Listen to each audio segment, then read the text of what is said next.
அமெரிக்காவை சார்ந்து இருக்கக்கூடிய நாடுகள் அனைத்துமே இன்றைக்கு பொருளாதாரத்தில் தள்ளாடக்கூடிய நிலைமை ஏற்பட்டிருக்கு. இந்தியாவும் தள்ளாட வேண்டிய நிலைமை ஏற்பட்டிருக்கிறது. நாலேஜ் சூப்பர் பவராக இந்தியா மாற வேண்டும் என்று அப்துல் கலாம் கொடுத்த 20 ஆண்டு திட்டம் இன்றைக்கு நிறைவேற்றப்பட்டிருந்தால் ட்ரம்ப் என்ன இந்த உலகமே ஃபினான்சியல் கிரைசிஸில் மாட்டினாலும் இந்தியா நிற்கும். அப்துல் கலாம் கொடுத்த அந்த ஆலோசனைகளை புறந்தள்ளி ஒவ்வொரு ஆட்சிக்கு வரக்கூடிய ஒவ்வொரு கட்சியும் தனக்கேற்ற பாலிசி, தன் ஆட்சியை காப்பாற்றுவதற்கேற்ற பாலிசி, ஓட்டு வாங்குவதற்கேற்ற பாலிசி, ஒட்டுமொத்த இந்தியாவும் இன்றைக்கு தள்ளாட வேண்டிய நிலை ஏற்பட்டது. நம்ம ஒட்டுமொத்த வர்த்தகத்தில் 6.8 லட்சம் கோடி வர்த்தகத்தில் 5.6 லட்சம் கோடி காலி ஆச்சுன்னா என்ன ஆகுது? எங்கே போகிறது? தமிழ்நாட்டில் மட்டுமே 2.5 லட்சம் பேருக்கு மேலே வேலை இழப்பு. ரஷ்யாவில் ஆயில் வாங்கக்கூடாதுன்னு சொல்லி அமெரிக்கா உத்தரவு போடுறான். ஆயில் யார் வாங்குறா? இந்தியா வாங்குது. இந்தியா வாங்கலை. அதானி அம்பானி கம்பெனி அதானி வாங்குது ஆயில். அந்த அதானி வாங்கி அதானி அந்த ஆயில் இங்கே ரிஃபைனரி பண்ணி வெளிநாட்டுக்கு எக்ஸ்போர்ட் பண்ணுது. ஒரு கம்பெனியை பெனிஃபிட் பண்ணுறதுக்காக இத்தனை 1000 பேருக்கு வேலை இழப்பு, இத்தனை ஆயிரக்கணக்கான எம்எஸ்எம்இ செக்டாரும் இண்டஸ்ட்ரியும் மூட வேண்டிய சூழல் ஏற்பட்டிருக்கு. அப்போ யாரை காப்பாற்றுறதுக்காக நீங்கள் ரஷ்யாவில் ஆயில் வாங்குறீங்க? தனி மனித வருமானம் ஒரு குடும்பம். நான் தனி மனித கம்பெனிக்கு இல்லை, நான் இந்தியாவுக்காக வாங்குறேன் சொல்ல முடியுமா? மோதியால் அதான் நீ எதிர்த்து நிற்க முடியுமா? என்னைக்கு இந்த ஆராய்ச்சிக்கு நிதி ஒதுக்கி ஒரு 10 ஆண்டுகளுக்கு அப்துல் கலாம் சொன்னதை கேட்டிருந்தார் நான் மோடி மட்டும். இன்றைக்கி இந்தியா இன்றைக்கி செல்ஃப் ரிலையண்ட் இந்தியாவாக பார்த்துருக்காரு. இன்றைக்கி ட்ரம்ப்புக்கு பயப்பட தேவையில்லை. யானையோட எலி மோதுது. சரி, யானையை தான் அமெரிக்கான்னு சொல்ல அவங்க இந்தியாவை யானையாக சொல்கிறாங்க, எலியை அமெரிக்காவை சொல்கிறாங்க.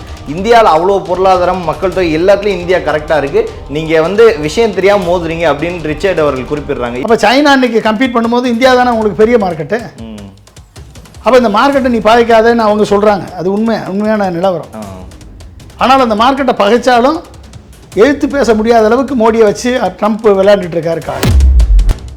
இளைஞர்களுக்கு பிழைக்கிறதுக்கு எங்கே வழி இருக்குது? அப்போ இதை எதிர்த்து குரல் கொடுப்பதற்கு எந்த தலைவன் இருக்கான்? அப்போ அதை கண்டுபிடிக்கணும் இளைஞர்கள். இந்த நாட்டை நடுத்தருவில் தள்ளக்கூடியவர்களாக இன்றைக்கி அரசியல் தலைவர்கள் இருந்தால் இதை எப்படி நம்ம இருக்கிற தலைவரில் யார் பெஸ்ட்டுன்னு பார்க்க வேண்டியது இருக்குது. பிரம்மாண்டத்தை நம்பி ஏமாறக்கூடிய விட்டில் பூச்சிகளாக இளைஞர்கள் போனால் நீங்கள் நடுத்தருக்கு வந்துருக்கு. நீ மட்டும் இல்லை, உன் குடும்பம், உன்னுடைய ஒட்டுமொத்த எதிர்காலமும் நடுத்தருக்கு.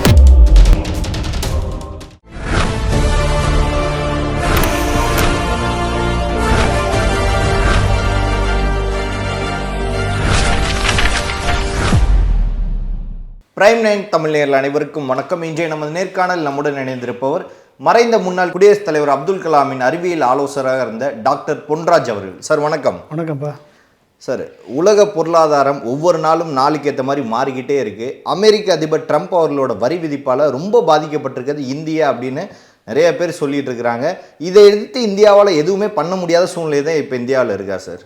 உலகத்தினுடைய ஒட்டுமொத்த தலையெழுத்தை மாற்றி அமெரிக்கா ஃபர்ஸ்ட் என்ற பாலிசியை முன்வைத்து அமெரிக்காவிற்கு தான் முன்னுரிமை, அமெரிக்காவுக்கு தான் முதலிடம் என்ற கொள்கையை வலியுறுத்தி அமெரிக்காவை வளப்படுத்துவதற்கும் வலிமைப்படுத்துவதற்கும் அதிபர் ட்ரம்ப் எடுத்த நடவடிக்கை தான் இந்த டாக்ஸ் டெரரிசம். இதை அமெரிக்காவினுடைய உச்சநீதிமன்றமே இன்றைக்கு கண்டித்திருக்கிறது. சட்டவிரோதம் என்று சொல்லியிருக்கிறது. ட்ரம்ப் செய்யக்கூடிய அனைத்தும் சட்டவிரோதம் என்று சொல்லி கொண்டிருக்கிறது. ஆனால் அதற்கான என்ன நடவடிக்கை என்று தெரியவில்லை. இதனால் உலகத்தில் இருக்கக்கூடிய அனைத்து நாடுகளும் அமெரிக்காவை சார்ந்து இருக்கக்கூடிய நாடுகள் அனைத்துமே இன்றைக்கு பொருளாதாரத்தில் தள்ளாடக்கூடிய நிலைமை ஏற்பட்டிருக்கிறது. இந்தியாவும் தள்ளாட வேண்டிய நிலைமை ஏற்பட்டிருக்கிறதுக்கு காரணம் சுயசார்பின்மை, தற்சார்பின்மை. என்னைக்கு இந்தியா ஒரு தற்சார்பை எய்த வேண்டுமோ, self reliance in critical technologies என்று அப்துல் கலாம் அடிக்கடி சொல்லுவார். எதுக்கு டெவலப்டு இந்தியா 20 ஆண்டுகளில் நாலேஜ் சூப்பர் பவராக இந்தியா மாற வேண்டும் என்று அப்துல் கலாம் கொடுத்த 20 ஆண்டு திட்டம் இன்றைக்கு நிறைவேற்றப்பட்டிருந்தால் ட்ரம்ப் என்ன இந்த உலகமே ஃபினான்சியல் கிரைசிஸில் மாட்டினாலும் இந்தியா நிற்கும், தனியாக நிற்கும். அப்துல் கலாம் கொடுத்த அந்த ஆலோசனைகளை புறந்தள்ளி ஒவ்வொரு ஆட்சிக்கு வரக்கூடிய ஒவ்வொரு கட்சியும் தனக்கேற்ற பாலிசி, தன் ஆட்சியை காப்பாற்றுவதற்கேற்ற பாலிசி, ஓட்டு வாங்குவதற்கேற்ற பாலிசி என்று தங்கள் பாலிசியெல்லாம் தங்கள் கட்சிக்கும் நாட்டை பிடிப்பதற்கும் வைத்து கொண்டதன் காரணமாக ஒட்டுமொத்த இந்தியாவும் இன்றைக்கு தள்ளாட வேண்டிய நிலை ஏற்பட்டிருக்கிறது. ஓகே, அந்த நிலைக்கு காரணம் அனைத்து அரசியல் கட்சிகளும் தான். இன்றைக்கு ஆளக்கூடிய கட்சி அதுக்கு முக்கிய காரணமாக இருந்தாலும் அனைத்து அரசியல் கட்சிகளும் அதற்கு காரணம். ஏனென்று சொன்னால் ஆட்சிக்கு வந்தவுடன் அவர்களுக்கு தலைக்கணம் ஏறிவிடுகிறது. நாங்கள் செய்வதுதான் சரி என்ற வாதத்தில் அவர்கள் செல்கிறார்கள். எந்த விதமான மாற்று கருத்துக்களையும் ஏற்றுக்கொள்ளக்கூடிய மனப்பக்குவம் ஆட்சியாளர்கள் இருப்பதில்லை. ஒன்று சுய புத்தி இருக்கணும், இல்லை சொந்த புத்தி இருக்கணும், இல்லைன்னா சொல்கிற புத்தியாவது கேட்கணும். மன்மோகன் சிங்க்கு சுய புத்தி இருந்தது, சொந்த புத்தி இருந்தது. வேர்ல்டு ஃபினான்ஷியல் கிரைசிஸ் வரும்போதும் இந்தியாவை அதை தாங்கி நிற்கக்கூடிய சாக் அப்சர்வராக மன்மோகன் சிங் பல்வேறு பொருளாதார நடவடிக்கைகளை ஃபிஸ்கல் அண்டு ஃபினான்சியல் ஸ்டெப் எடுத்தார்.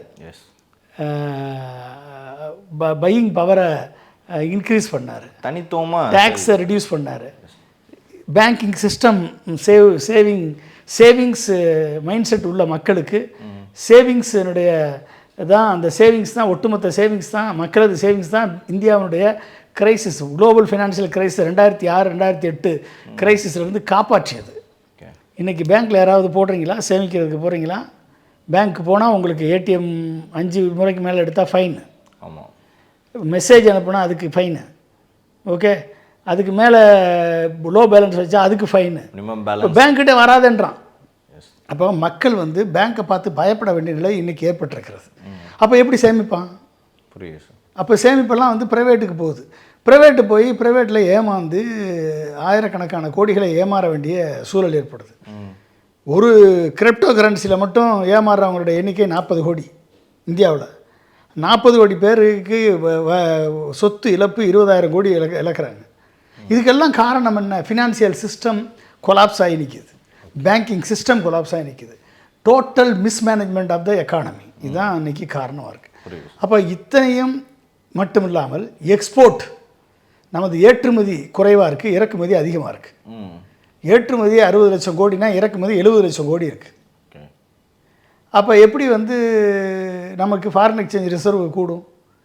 கிட்டத்தட்ட 10 வருஷமாக $600 பில்லியன் தான் ஃபாரின் எக்ஸ்சேஞ்ச் ரிசர்வ் இருக்குது. பேலன்ஸ் ஆஃப் பேமெண்ட்டுக்கும் இம்போர்ட்டுக்கும் கட்ட வேண்டிய பணத்துக்கு அதை வச்சு தான் மேனேஜ் பண்ண வேண்டியது இருக்குது. ரூபியை எவ்வளோ நாளைக்கு டிவேல்யூ பண்ணிகிட்டே போயிட்டே இருப்பீங்க, ரூபியை மதிப்பிழப்பு பண்ணிகிட்டே போயிட்டே இருப்பீங்க எவ்வளோ நாளைக்கு? அப்போ இம்போர்ட் கூட்டிகிட்டு தானே போகும். எக்ஸ்போர்ட் ஏர்னிங்ஸ் வந்தால் கூட இந்த எக்ஸ்போர்ட் ஏர்னிங்ஸ் 50% டாரிஃப் போடுறதுனால இதனால் ஏற்படக்கூடிய இழப்பு என்னன்றதை பார்க்கணும். இப்போ அமெரிக்கா கிட்டத்தட்ட அமெரிக்காவோட வர்த்தகம், நம்ம வர்த்தகம் $80 பில்லியன், $80 பில்லியன் வர்த்தகம் நம்ம பண்ணிகிட்ருக்கோம். இந்த அமெரிக்காவோட இந்தியாவோட ஏற்றுமதி வர்த்தகம். இதில் 25% ஹிட் ஆச்சுன்னா 20 பில்லியன் லாஸ். 25% ஏற்றுமதி லாஸ் ஆச்சுன்னா 20 பில்லியன் லாஸ். 1 பில்லியன் 8,500 கோடி. ஓகே, ஓவர் ரேட்டு 16, கிட்டத்தட்ட 1.7 lakh crore காலி, 1,70,000 கோடி காலி. 50% எக்ஸ்போர்ட் பாதிக்கப்பட்டால், அமெரிக்காவுக்கு ஏற்றுமதி பாதிக்கப்பட்டால் கிட்டத்தட்ட $40 பில்லியன் அவுட். அப்படின்னா 3.5 லட்சம் கோடி அவுட். அதே 75% பாதிக்கப்பட்டுச்சுன்னா கிட்டத்தட்ட $60 பில்லியன் அவுட் ஆகும். அப்போ எவ்வளோ ஆகுது? 5 லட்சம் கோடி அவுட் ஆயிரும். புரியுது. 5.6 லட்சம் கோடி அவுட் ஆகும். அப்போ நம்ம ஒட்டுமொத்த வர்த்தகத்தில் 6.8 லட்சம் கோடி வர்த்தகத்தில் 5.6 லட்சம் கோடி காலி ஆச்சுன்னா என்ன ஆகுது? எங்கே போகிறது? தமிழ்நாட்டில் மட்டுமே 2.5 லட்சம் பேருக்கு மேலே வேலை இழப்பு ஆகும், தமிழ்நாட்டில் மட்டுமே.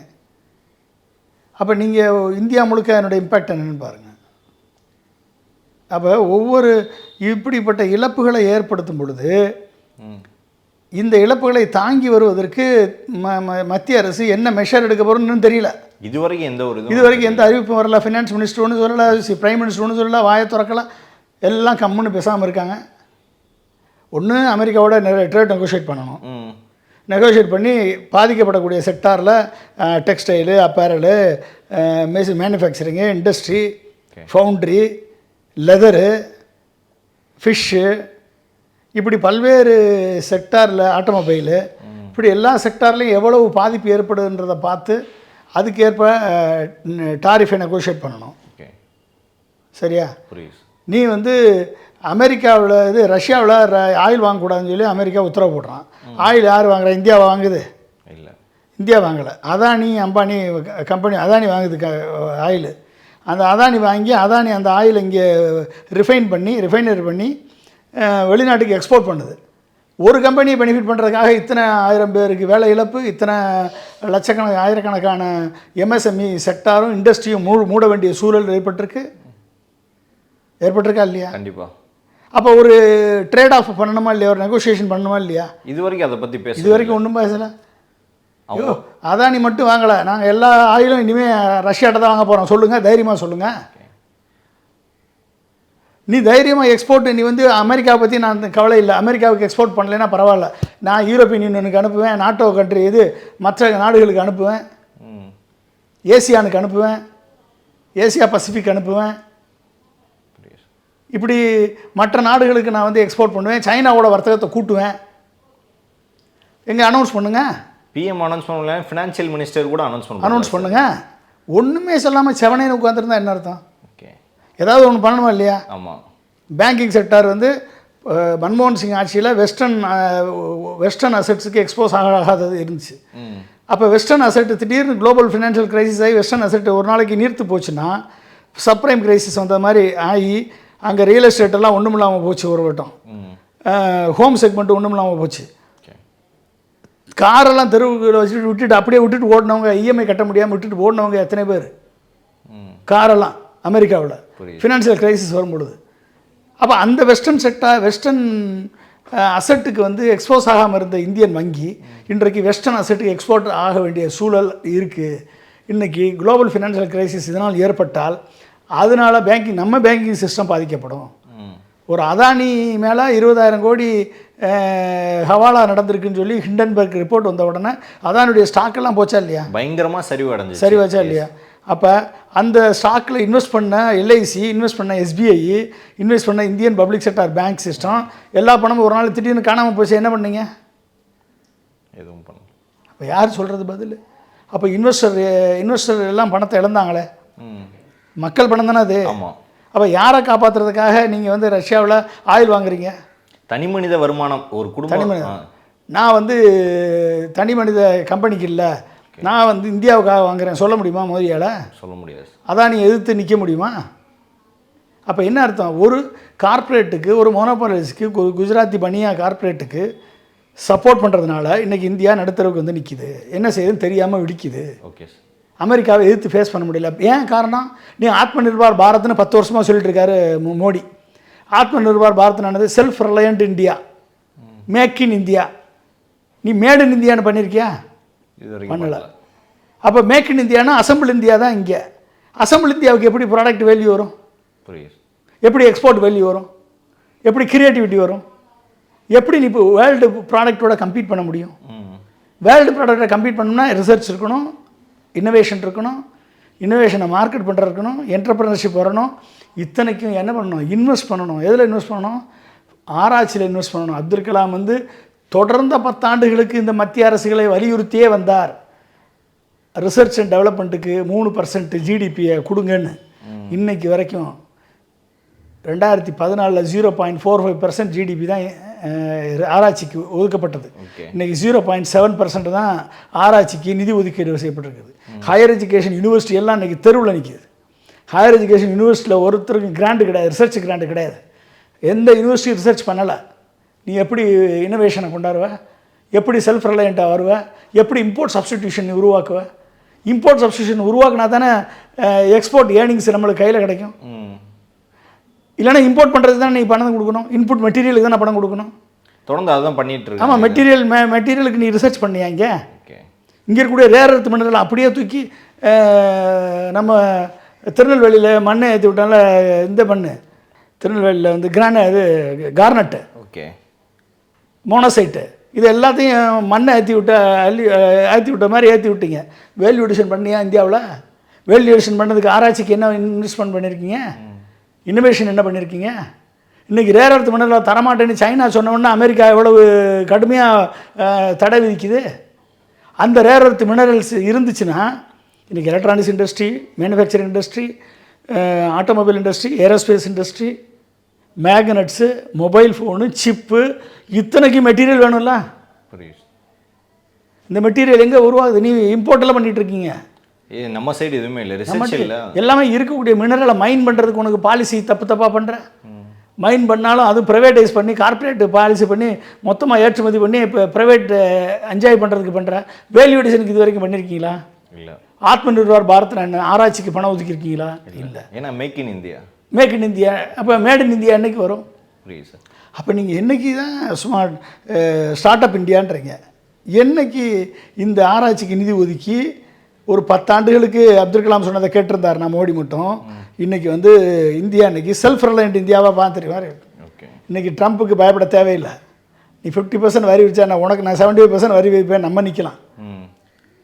ஆனால் ட்ரம்ப் வரி விதிச்சதுக்கப்புறம் அமெரிக்காவின் ஆய்வு வல்லுநர் ரிச்சர்ட் சரி, உயர்நீதிமன்றம் சரி, இவங்கெல்லாம் குறிப்பிட்ட ஒரு விஷயம் என்னென்னா, யானையோட எலி மோதுது. சரி, யானையை தான் அமெரிக்கான்னு சொல்ல அவங்க இந்தியாவை யானையாக சொல்கிறாங்க, எலியை அமெரிக்காவை சொல்கிறாங்க. இந்தியாவில் அவ்வளோ பொருளாதாரம், மக்கள் தொகை எல்லாத்துலேயும் இந்தியா கரெக்டாக இருக்குது, நீங்கள் விஷயம் தெரியாமல் மோதுறீங்க அப்படின்னு ரிச்சர்ட் அவர்கள் குறிப்பிடுறாங்க. இதில் என்ன sir? India it's a big market for America. Okay. அமெரிக்காவுக்கு நம்ம அதிகமான எக்ஸ்போர்ட் பண்ணாலும் இந்தியா கன்சியூமர் மார்க்கெட்டில் பெரிய மார்க்கெட். கார் மார்க்கெட்டாக இருக்கட்டும், எலக்ட்ரானிக்ஸ் மார்க்கெட்டாக இருக்கட்டும், மொபைல் ஃபோன் மார்க்கெட்டாக இருக்கட்டும், ஆட்டோமொபைலு, காரு, எலக்ட்ரானிக், டெக்ஸ்டைலு, பெரிய மார்க்கெட் இந்தியா மார்க்கெட். புரியுது. அப்போ இங்கேருந்து போகக்கூடிய டெக்ஸ்டைல் அங்கே ப்ராடக்டாக மாறி இங்கே திரும்பி நம்மகிட்ட தான் வருது. ப்ராடக்ட் அங்கே செல், இங்கே ப்ராடக்ட் இங்கே ப்ராடக்ட் சேல்ஸ் அவனுக்கு அமெரிக்காவுக்கு சேல்ஸ் இங்கே தானே. புரியுது. இந்தியாவும் சைனா தானே. கண்டிப்பாக. அப்போ சைனா இன்றைக்கி கம்பீட் பண்ணும்போது இந்தியா தானே உங்களுக்கு பெரிய மார்க்கெட்டு. அப்போ இந்த மார்க்கெட்டை நீ பாதிக்காதேன்னு அவங்க சொல்கிறாங்க. அது உண்மையான நிலவரம். ஆனால் அந்த மார்க்கெட்டை பகைச்சாலும் எதிர்த்து பேச முடியாத அளவுக்கு மோடியை வச்சு ட்ரம்ப் விளையாண்டுட்டு இருக்காரு கார்டு. ஆப்கி பார் மோடி சர்க்கார். இன்றைக்கி இது கூட இன்றைக்கி ஒரு research data Mallikarjun Kharge publish பண்ணியிருக்கார். எவ்வளவு என்னென்ன செக்டார் வைஸ் இண்டஸ்ட்ரி பாதிக்கப்படுது அப்படின்னு. அதை நீங்கள் பார்த்தீங்கனாலே உங்களுக்கு தெரியும். ஒவ்வொரு செக்டார்லேயும் textile and apparel sector, export product, இது டோட்டல் எக்ஸ்போர்ட் வேல்யூ 10,823 கோடி. இதில் லாஸ் 50% டாரிஃப் லாஸ் ஆச்சுன்னா 5,411 கோடி லாஸ். பாதி. அடுத்து என்னது? Gems and jewellery. இதில் எக்ஸ்போர்ட் வேல்யூ, இது வரைக்கும் நம்ம எக்ஸ்போர்ட் பண்ணுற வேல்யூ 9,938 கோடி. இதில் லாஸ் 50% லாஸ்னால் 4,968 கோடி லாஸ். அடுத்து என்னது? லெதர் அண்ட் ஃபுட்வேர் 948 கோடி. இதில் லாஸ் 50%னா 474 கோடி லாஸ். அடுத்து மெரைன் ப்ராடக்ட்ஸு கிட்டத்தட்ட 2,681 கோடி. இதில் லாஸ்னால் 1,340 கோடி லாஸ். அதுக்கடுத்து கெமிக்கல்ஸு 4,193 கோடி. இதில் லாஸ் 2,996 கோடி லாஸ். அடுத்து ஸ்டீல் அண்ட் அலுமினியம் 465 கோடி ஏற்றுமதி. அதில் லாஸ்னால் கிட்டத்தட்ட 232 கோடி லாஸ். அடுத்து மெஷினரி, அக்ரிகல்ச்சர் ப்ராடக்ட்ஸ், இதில் 1,642 கோடி அக்ரிகல்ச்சர் ப்ராடக்ட் நம்ம எக்ஸ்போர்ட் பண்ணுறோம். இதில் 821 கோடி லாஸ். எல்லாமே பாதிக்கு. மெஷினரி அண்ட் இன்ஜினியரிங் 19,156 கோடி எக்ஸ்போர்ட் பண்ணுறோம். இதில் 9,578 கோடி லாஸ். இது 50% டேரிஃப் இன்க்ரீஸ்னால 50% லாஸ் ஆச்சுன்னா அதுதான். ஸோ இதில் செராமிக் அண்ட் கிளாஸ் ஸ்டோன் 631 கோடி, 315 கோடி லாஸ். அப்போ டெய்ரி அண்ட் அதர் ப்ராடக்ட்ஸ் 206 கோடி, 103 கோடி. அப்போ கிட்டத்தட்ட 4,30,000 கோடி ஏற்றுமதி அமெரிக்காவுக்கு. இதில் கிட்டத்தட்ட 2,17,000 கோடி லாஸ். இது இவருடைய எஸ்டிமேட்டு. என்னுடைய எஸ்டிமேட்டு 6 லட்சம் கோடி எஸ்டிமேட்டு. 6 லட்சம் கோடியில் 3 லட்சம் கோடி லாஸ். நான் போட்ட எஸ்டிமேட் கிட்டத்தட்ட $80 பில்லியன். இதை மிச்சதெல்லாம் அவர் விட்டுட்டார். 80 பில்லியன் 3 லட்சம் கோடி லாஸ். எத்தனை பேர் வேலை வாய்ப்பு இழப்பு? கிட்டத்தட்ட 1 கோடிக்கு மேலே indirect and direct jobs affect ஆகும். தமிழ்நாட்டில் மட்டுமே 3 லட்சம் டைரக்ட் ஜாப் காலி.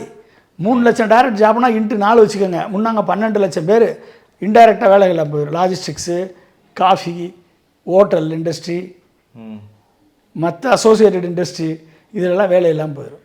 ஒரு நாடு இந்தியாவை இந்தியர்கள் நோக்கி இவ்வளோ தூரம் எந்த அன்பா எய்தாலும் ஏன் இங்கே இருக்கிற தலைவர்கள் அதை ஏற்று எதுவுமே பேசலை, எந்த ஒரு நெகோஷியேட் பண்ணல? அது காரணம் ஆட்சியாளர்கள் மட்டுமா சார்?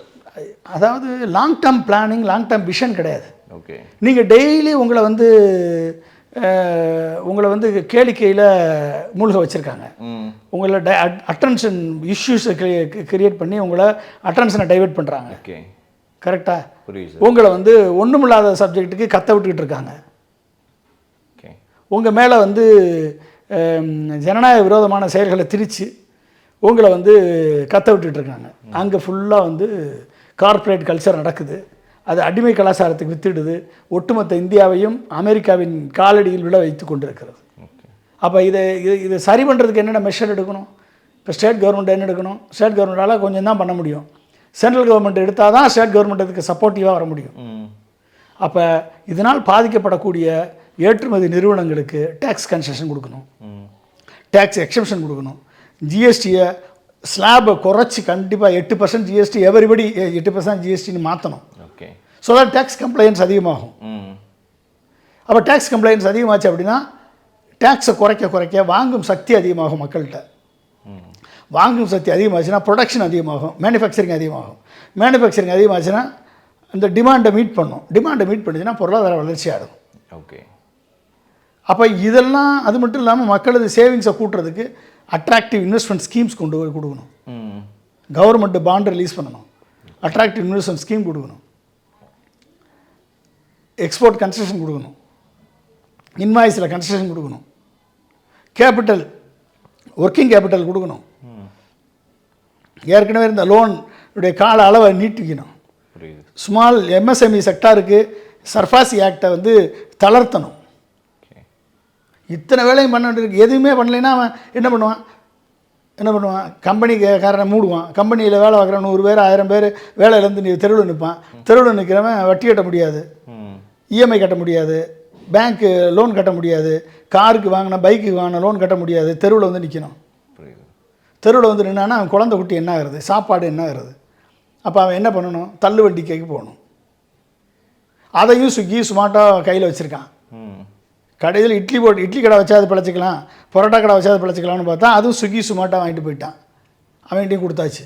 எல்லாமே அவங்கள்ட்ட தான் இருக்குது. ஆமாம், டிரைவிங் பண்ணியாவது பிழைச்சிக்கலாம்னு பார்த்தா ஓலாக்காரன் ஊபர்காரன் அவன் எடுத்துகிட்டு போயிட்டான். பாதி ப்ராஃபிட் அவன் எடுத்துகிட்டு போகிறான். அப்போ இளைஞர்களுக்கு பிழைக்கிறதுக்கு எங்கே வழி இருக்குது? அப்போ இதை எதிர்த்து குரல் கொடுப்பதற்கு எந்த தலைவன் இருக்கான்? அப்போ அதை கண்டுபிடிக்கணும் இளைஞர்கள். உன் எதிர்காலத்தை சிதைக்கக்கூடிய கொள்கைகளை ஒருவன் எந்த ஆட்சி பின்பற்றுகிறதோ அந்த ஆட்சியை எதிர்த்து குரல் கொடுக்கக்கூடிய வல்லமை பெற்ற தலைவன் யார் என்பதை நீ சூஸ் பண்ணணும். இந்த இஷ்யூவை புரிந்து கொள்ளக்கூடிய தலைவன் யார் இருக்கா? இதை ஃபைட் பண்ணக்கூடிய தலைவன் யார் இருக்கா? இந்த பிரச்சனை வந்தாலும் நம்ம நாட்டை வந்து என்ன வளம் இல்லை இந்த திருநாட்டில், ஏன் கையை ஏந்த வேண்டும் வெளிநாட்டில், ஒழுங்காய் பாடுபடு வயக்காட்டில் உயரும் முன்மதிப்பு அயல்நாட்டில் எம்ஜிஆர் பாடி வச்சுட்டு போனார். அப்போ அந்த உணர்வோடு செயல்படக்கூடிய ஒரு தலைமை நம்மளுக்கு வேணும், ஒரு லீடர்ஷிப் வேணும். அது யாருன்றதை நீ கண்டுபிடிக்கணும். கண்டமணி விட்டில் பூச்சி மாதிரி வசனம் பேசுகிறவனுக்கெல்லாம் நாட்டை கொடுத்ததுனால தான் இன்றைக்கி 15 வருஷமாக 12 வருஷமாக கஷ்டப்பட்டுட்டு இருக்கோம். நம்ம மோடிட்ட கையில் கொடுத்துட்டு சரியான தலைவர்கள் இல்லை, நம்ம சரியான தலைவர் தேர்ந்தெடுக்கல. நீ எடுக்காதனால தான் நம்பணும். அச்சாதீன், நான் வந்தால் அச்சாதீன் வரும்னாரு. என்ன சொன்னார்? உங்களுக்கெல்லாம் நல்லது நடக்கும் அப்படின்னாரு. நான் வந்தால் நல்லது செய்கிறேன்னு இப்போ ஒருத்தர் சொல்கிறாரு. என்ன நல்லது செஞ்சீங்க? என்ன நல்லது செய்வீங்க? என்ன உங்களுக்கு தெரியும்? முதல்ல பிரச்சனையை சரி பண்ணுறதுக்கு உங்களுக்கு தெரியுமா?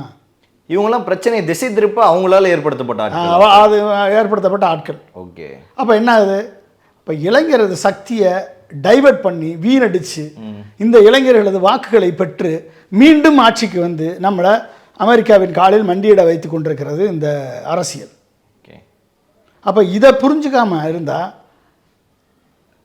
எதிர்கால இளைஞர்கள் வந்து நாட்டினுடைய சொத்து. The ignited mind of the youth is the most powerful resource on the earth, above the earth, under the எர்த்னார் அப்துல் கலாம். அப்போ இப்படிப்பட்ட ஒரு யூத்துக்கு, கிரியேட்டிவ் மைண்ட் உள்ள யூத்துக்கு இன்றைக்கி அத்தனை டெக்னாலஜி கையில் இருக்குது, அவன்கிட்ட நாலேஜ் கையில் இருக்குது, ஆர்டிஃபிஷியல் இன்டெலிஜென்ஸ் கையில் இருக்குது, டூல்ஸ் கையில் இருக்குது. இத்தனையும் வச்சுக்கிட்டு ஒரு இளைஞன் இன்னைக்கு என்ன செய்யலாம்னு துடிக்கிறான், ஆனால் அவனுக்கு வாய்ப்பு இல்லை. அவனுக்கு ஏற்ற வேலைக்கு ஏற்ற வாய்ப்பு இல்லை. அந்த வாய்ப்பை கிரியேட் பண்ணி கொடுக்குறவன் என்ன பண்ணுறான்? அரசியல் பண்ணுறான். ஜாதியால், இனத்தால், மதத்தால், மொழியால், கவர்ச்சியால், சினிமாவால் அரசியல் பண்ணிவிட்டு அவர்கள் வாக்குகளை பெற்று அவர்களுக்கான ஒரு திட்டத்தை கொடுக்கக்கூட வக்கற்றவர்களாக, இந்த நாட்டை நடுத்தருவில் தள்ளக்கூடியவர்களாக இன்றைக்கி அரசியல் தலைவர்கள் இருந்தால் இதை எப்படி நம்ம இருக்கிற தலைவரில் யார் பெஸ்ட்டுன்னு பார்க்க வேண்டியது இருக்குது. ஓகே, தலைவர்கள் ஊர்பட்டவங்க இருக்கிறாங்க, அதில் யார் பெஸ்ட்டு? வேறு வழியே இல்லை. இந்த தலைவனால் எதிர்கால சந்ததிக்கு ஒரு வழி கிடைக்குமா? இந்த தலைவனால் ஏதோ நம்மளுடைய உரிமைகள் பாதுகாக்கப்படுமா? இந்த தலைவனுக்கு முதல்ல பிரச்சனைனா என்னென்னு தெரியுமா? இன்னும் 20 வருடங்களுக்கு இந்த உலகம் வந்து எப்படி போக போகுது? அணுசக்தி போரால் ஏற்படக்கூடிய அழிவை விட, பயோ வார்ஃபாரால் ஏற்படக்கூடிய அழிவை விட ஆர்டிஃபிஷியல் இன்டெலிஜென்ஸால் ஏற்படக்கூடிய அழிவு மிகப்பெரிய அழிவுன்னு ப்ரிடிக்ட் பண்ணியிருக்கான் வெஸ்டர்ன் வேர்ல்டில். அந்த ஆர்டிஃபிஷியல் இன்டெலிஜென்ஸால் ஏற்படக்கூடிய வேலை வாய்ப்பில் இன்மை யாரை பாதிக்குது? படித்தவனை பாதிக்குது, டிகிரி முடித்தவனை பாதிக்குது, இன்ஜினியரிங் முடித்தவனை பாதிக்குது. நீங்கள் டோட்டலாக ப்ரொஃபைல், தமிழ்நாடு ப்ரொஃபைல் எடுத்திங்கன்னா 2 கோடி பேர் இருக்கான், யூத் இளைஞர்கள் மட்டும். இந்த 2 கோடி பேரில் 65% 10க்கு ட்ராப் அவுட். எவ்வளவு? 10க்கு ட்ராப். 65% 10, 12லேருந்து ட்ராப் அவுட். 65%. ஒரு கோடியே 30 லட்சம் பேர் 10லேருந்து 12 வரைக்கும் தான் படிச்சிருக்கான். அதுக்கப்புறம் வரல.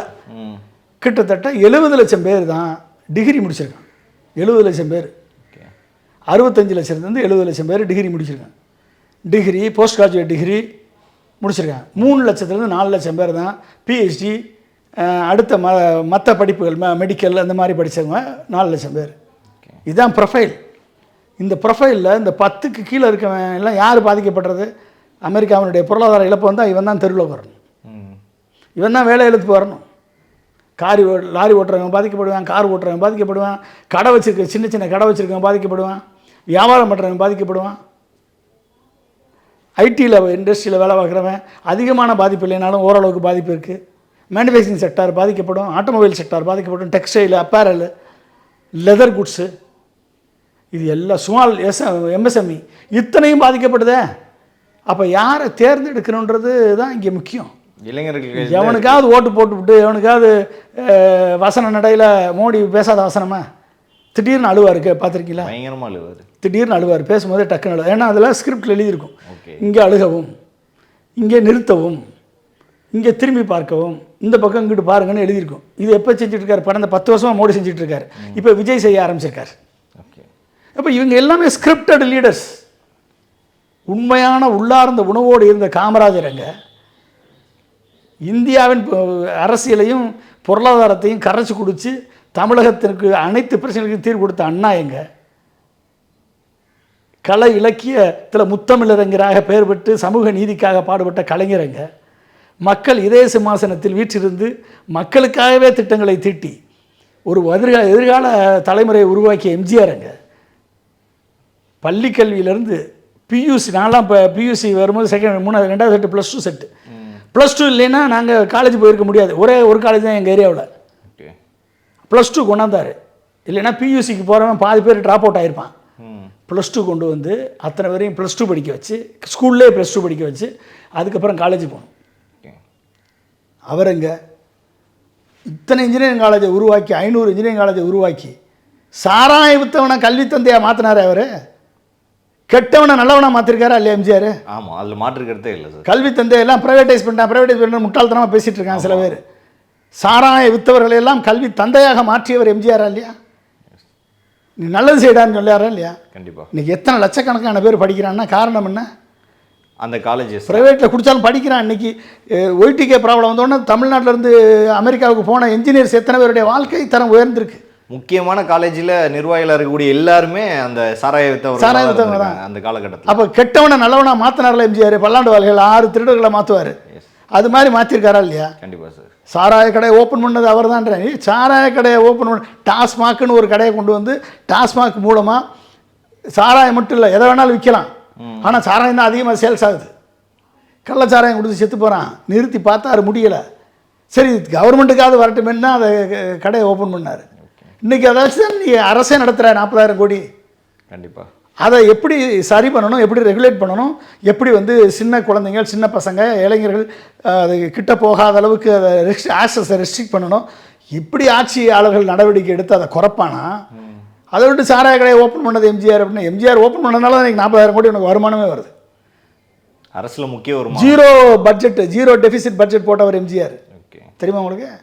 17 லட்சம் ஹெக்டேர் லேண்டு தான் இருந்துச்சு. எம்ஜிஆர் வந்த பிறகு தான் 70 லட்சம் ஹெக்டேர் லேண்டை வந்து விவசாயத்துக்கு கொண்டு வந்தார். ஒட்டு மொத்தமாக தமிழ்நாட்டில் அத்தனை யூனிவர்சிட்டியை ஓப்பன் பண்ணார். Bharathidasan university, Bharathiar university, Tamil university, Manonmaniam Sundararaman university, எத்தனை யூனிவர்சிட்டி, இத்தனை பல்கலைக்கழகம் உருவாக்கினார். முந்தியெல்லாம் வந்து எஸ்பி ஆஃபீஸும் கலெக்டர் ஆஃபீஸும் வாடகை கட்டத்தில் இருக்கும். மாவட்டத்தை பிரித்தார், கவர்னன்ஸை டீசென்ட்ரலைஸ் பண்ணார். எல்லா மாவட்டத்திலையும் வந்து தனி கட்டிடம் கட்டுறதுக்கு நிதி உதவி பண்ணார். மக்களது ஆட்சி முறை நிர்வாகம் மக்கள்கிட்ட கொண்டு போய் சேர்த்தார். டிரான்ஸ்போர்ட் டிபார்ட்மெண்ட் இன்றைக்கி நூக்கன் காணார் தமிழ்நாட்டில் பஸ் ஓடு தான் எம்ஜிஆர் தான் காரணம். ஒவ்வொரு வீட்டுக்கும், நான் எங்கள் வீட்டிலலாம் அரிக்கன் லைட் வச்சு தான் நான் படிச்சிருக்கேன் சின்ன பிள்ளையில்.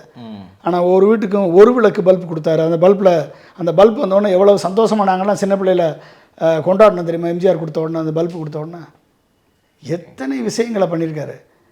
இன்றைக்கி அப்படிப்பட்ட தொலைநோக்கு பார்வை கொண்ட தலைவர்கள் அதெல்லாம் விட்டுட்டு சினிமாவில் எவனோ 4 பேர் வசனம் எழுதி கொடுக்குறான், வசனம் நடையாக பேசுகிறான், ஹிட்லர் மாதிரி ஒருத்தன் பேசுகிறான், மோடி ஹிட்லர் மாதிரி தானே பேசுகிறாரு. கண்டிப்பாக மாற்றுக்கிறதே இல்லை சார். மாட்டிக்கிட்டோமா இல்லையா? போய் 15 வருஷமாக மாட்டிக்கிட்டு வெளியேற முடியாமல் முடிக்கிறோம். எலெக்ஷன் கமிஷனை கையில் வச்சுக்கிட்டு இன்றைக்கி பிரைம் மினிஸ்டரையும் சீஃப் மினிஸ்டரையும் அரெஸ்ட் பண்ணி உள்ளே வைக்கிறதுக்கு சட்டம் போட்டுட்டு உட்காந்துருக்காரு.